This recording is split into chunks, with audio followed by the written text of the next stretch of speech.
If you go back to 2008, RELX Risk put us up for sale, and we had a year-long process, and no one bought us when Lehman's collapsed. And we then faced up to the worst recession in media history, and it hit RBI incredibly hard. Our revenue came down 18%, our profit down 40%, and effectively at that point the company was in crisis. Google had changed the advertising world forever, and we needed to do a fundamental rethink on the strategy. So what we decided to do was to get out of advertising, which was more than half our revenue, and just concentrate on online paid data services, which were about 15 or 20% of our total. But it was the foundation stone of the innovation we'd done 10 years ago.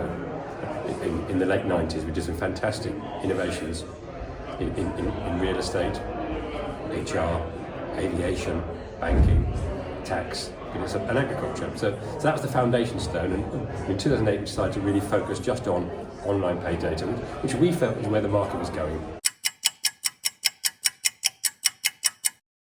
It was a very dramatic change to get out of half your business when you've been running wonderful magazines for many, many decades that were incredibly successful, but the magazine world had changed. Google had changed the world of advertising. And we'd had great success 10 years earlier in launching these online data services from our magazine brand franchises. So that was the kernel it came from, an idea if you like, but and we're getting good traction, and we could go much, much deeper. And the view was to step change the investment in those key sectors and go much, much deeper into the workflow. But and if you like, leave the world of advertising behind, because we couldn't see a long-term future for all those 331 magazines and where they're going to go to.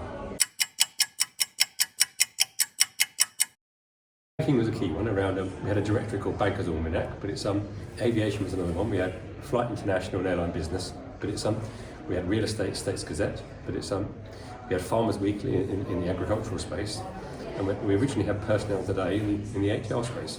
So from those magazine brand franchises spun out the paid-for online data services that today is a big business. It's fundamental, and one of the key steps for us is the use of acquisitions to bring in talent in those verticals. Clearly, you're buying a market position, you're buying tech, you're buying data, and you're buying